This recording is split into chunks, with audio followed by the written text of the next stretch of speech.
नमस्ते India friend, आज हम लोग सीखने वाले हैं डीएलएड का एक टॉपिक लंब वृत्तीय बेलन और लंब वृत्तीय शंकु।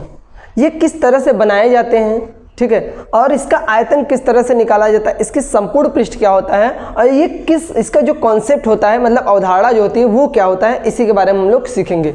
तो सबसे पहले हम लोग समझते हैं कि इसकी अवधारणा क्या है, ठीक है। तो देखिए, जो लंब वृत्तीय बेलन होता है वो बनाया कैसे जाता है। सबसे पहले होता क्या है कि कोई एक आयत होता है, ठीक है, और आयत का एक अक्ष को हम लोग क्या करेंगे, स्थिर मान करके दूसरे वाले अक्ष को क्या करें, ऐसे घुमा दें, ठीक है। एक बार नहीं घुमाना है, इसको कई बार अगर ऐसे घुमाएंगे तो जो आकृति बनती है वो हमारा क्या कहा जाता है, लंब वृत्तीय बेलन।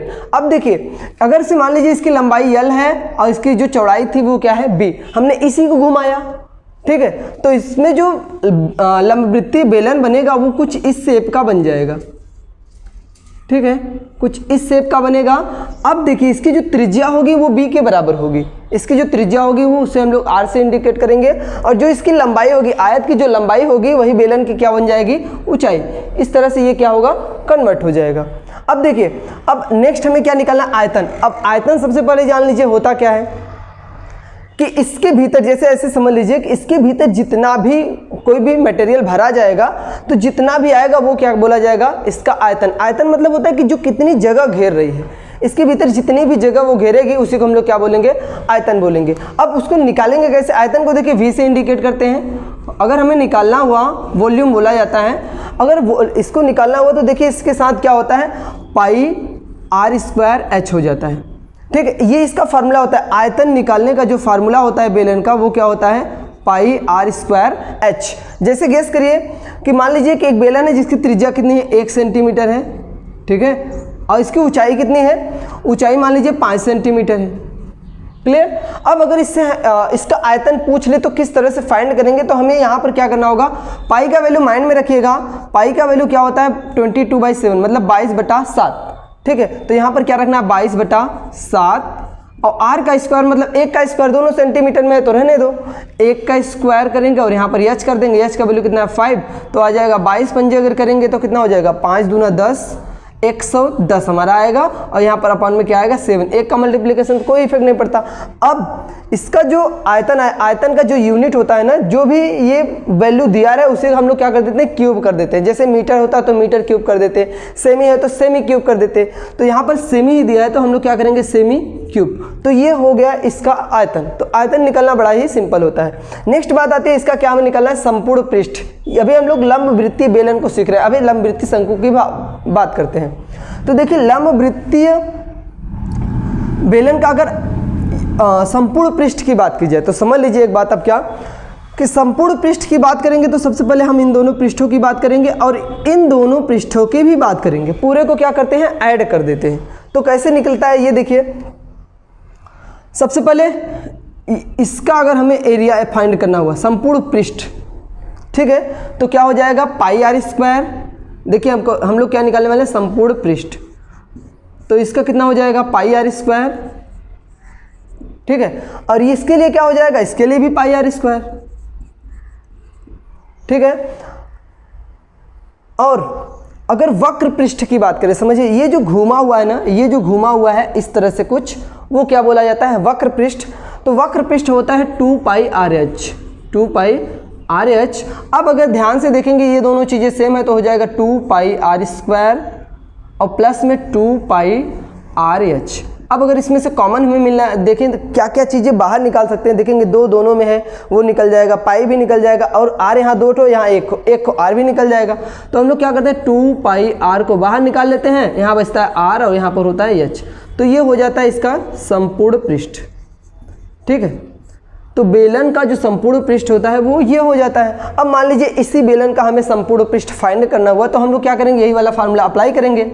यहाँ पृष्ठ, संपूर्ण पृष्ठ की बात हो रही है तो यही वाला फार्मूला अप्लाई करेंगे। तो संपूर्ण पृष्ठ इज इक्वल टू हो जाएगा, ये देखिए 2 को तो ऐसे, ये कांस्टेंट चीज़ है इसे तो ऐसे लिखेंगे, 2 गुणित 22/7, ठीक है।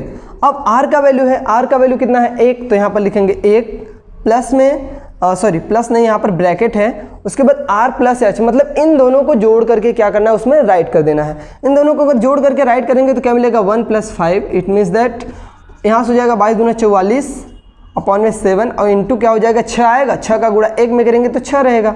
अब इसका मल्टीप्लिकेशन कर दीजिए, 6 चौके 24 के 2 सॉरी 24 के 4, 6 चौके 24 के 4 हासिल लगा 2 और 6 चौके 24 2 26/7।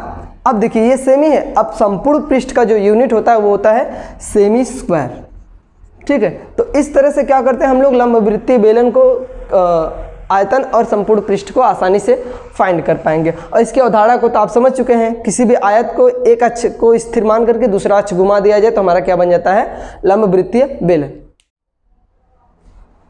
तो चलिए अब बात करते हैं कि लंबवृत्तीय शंकु की जो अवधारणा होती है वो क्या होती है। शंकु मतलब आप समझ रहे हैं जो कुल्फी के आकार का होता है, जैसे जो जोकर वाली टोपी होती है, ये सब क्या बोले जाते हैं, शंकु बोले जाते हैं। और कुल्फी जो होती है वो भी शंकु के ही आकार का है।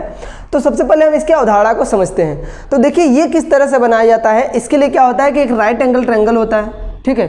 कोई भी एक त्रिभुज होना चाहिए और त्रिभुज का जो लंब वाला एक्सिस है उसको स्थिर मान करके और इसको घुमा दीजिए।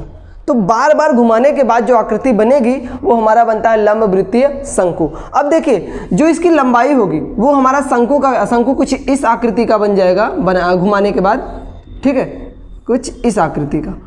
अब जो इसकी लंबाई थी, त्रिभुज की जो लंबाई थी वो हमारा क्या हो जाएगा, शंकु की ऊंचाई हो जाएगा, ठीक है। और इसका जो आधार हुआ करता था, ये त्रिभुज का जो आधार होता है वो हमारा क्या बन जाएगा, त्रिज्या बन जाएगा। त्रिज्या को r से इंडिकेट करेंगे और इसको s से। अब यहाँ पर एक नई बात आती है कि ये जो होता है इसका कर्ण, त्रिभुज का जो कर्ण होता है वो यहाँ पर तिर्यक ऊंचाई बनता है। क्या बनता है वो, तिर्यक ऊंचाई। और हम लोग इसे इंडिकेट करते हैं किससे, l से। इसे इंडिकेट करेंगे किससे, L से। अब इन तीनों का वैल्यू अगर से पता हो गया तो इसका आयतन और संपूर्ण पृष्ठ निकालना बड़ा ही आसान हो जाएगा। तीनों का वैल्यू किस तरह से पता करेंगे, देखिए कभी कभी क्या करता है कि ये दोनों वैल्यू दे देंगे, ये नहीं देगा, ठीक है। और या तो कभी क्या करेगा, ये दोनों वैल्यू दे देगा, ये नहीं देगा। तो ऐसे करके दो वैल्यू दे करके एक वैल्यू नहीं देता तो एक वैल्यू हमें क्या करना पड़ेगा, निकालना पड़ेगा। निकालेंगे कैसे, तो इसके लिए देखिए हमें राइट एंगल ट्रायंगल वाला फंडा अप्लाई करना होगा, पाइथागोरस थ्योरम वाला। तो इसके लिए क्या हो जाएगा, L² = H² + R², ठीक है। अब इसमें रख करके कोई भी एक जो वैल्यू अज्ञात रहेगा हम लोग क्या कर सकते हैं, उसको फाइंड कर सकते हैं। अब अगर ये तीनों वैल्यू पता चल गए तब हमें बात आती है किसके, सबसे पहले क्या करते हैं, संपूर्ण पृष्ठ को फाइंड करते हैं। तो संपूर्ण पृष्ठ निकालने का जो तरीका होता है वो क्या होता है, संपूर्ण पृष्ठ बराबर होता है, ये जो संपूर्ण पृष्ठ है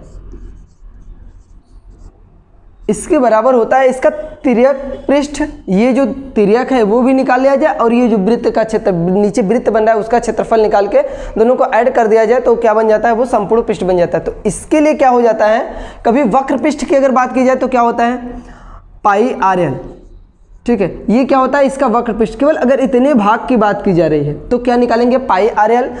और अगर संपूर्ण पृष्ठ की बात करेंगे तो ये भी ऐड करना पड़ेगा। तो इसके लिए क्या हो जाता है, πr², ठीक है। अब इसमें से अगर कॉमन देखें तो पाई इन दोनों में है और r भी यहाँ पर है, यहाँ पर भी 2r है। तो कॉमन ले लीजिए, πr कॉमन, तो यहाँ पर क्या बचेगा, l बचा और यहाँ पर एक r बचा रहेगा। तो ये हो जाता है संपूर्ण पृष्ठ का फार्मूला, ठीक है। और आयतन की अगर बात करें तो आयतन बराबर हो जाता है 1/3 πr²h, ठीक है। तो चलिए अब लंबवृत्तीय शंकु से रिलेटेड एक क्वेश्चन को देखते हैं। जैसे मान लीजिए ये क्या हुआ, कोई लंबवृत्तीय शंकु है, ठीक है, और इसकी तिर्यक ऊंचाई मान लीजिए क्या हो गई, 21 हो गई, और इसकी जो त्रिज्या है वो कितनी हो गई, 7 सेंटीमीटर। ये 21 सेंटीमीटर और ये क्या हुआ, 7 सेंटीमीटर। और मान लीजिए इसमें हमें क्या फाइंड करना है, इसका संपूर्ण पृष्ठ। देखिए कुछ भी पूछ सकता है, संपूर्ण पृष्ठ पूछ सकता है, या तो आयतन पूछ सकता है, या तो केवल वक्र पृष्ठ। संपूर्ण पृष्ठ में देखिए नीचे वाला पार्ट भी आ जाता है, लेकिन वक्र पृष्ठ में केवल ये आता है। तो इसके लिए फार्मूला होता है, वक्र पृष्ठ का जो फार्मूला होता है वो होता है πRL, ठीक है। तो वक्र पृष्ठ निकालने के लिए केवल इतना यूज करना है। अगर इसका हमें मान लीजिए वक्र पृष्ठ फाइंड करना हुआ इस शंकु का, तो क्या करेंगे, पाई का वैल्यू मैं बता चुका हूँ क्या होता है, 22/7 और आर का जो वैल्यू दिया है वो कितना है 7 सेंटीमीटर, तो यहाँ पर 7 लिखेंगे। और एल की वैल्यू कितनी दी गई 21, तो यहाँ पर क्या करेंगे 21 कर देंगे। ठीक है, अब इससे कट कर देना है, 7 से 7 खत्म हो जाएगा और 22 का 21 में मल्टीप्लीकेशन कर देना है। 22 का 21 में मल्टीप्लीकेशन करेंगे तो 21 दूना 42 होता है, 42 का 2 हाथ से लगा 4 और 21 दूना 42 और 4 कितना हो जाएगा 46। अब वक्र पृष्ठ है ना, इसका यूनिट क्या होगा, ये सेमी में दिया है तो सेमी स्क्वायर। ठीक है, अगर आयतन की बात करते तो क्या हो जाता है सेमी क्यूब हो जाता है, लेकिन यहाँ पर वक्र पृष्ठ या तो संपूर्ण पृष्ठ, वक्र पृष्ठ पूछे या तो संपूर्ण पृष्ठ पूछे तो उसका यूनिट जो होता है वो सेमी स्क्वायर होता है। लेकिन एक आयतन ऐसा सिचुएशन है कि इसका जो यूनिट होता है वो सेमी क्यूब होता है। ठीक है, तो इस तरह से लंबवृत्तीय बेलन और लंबवृत्तीय शंकु को हम लोग आसानी से क्वेश्चन सॉल्व कर सकते हैं।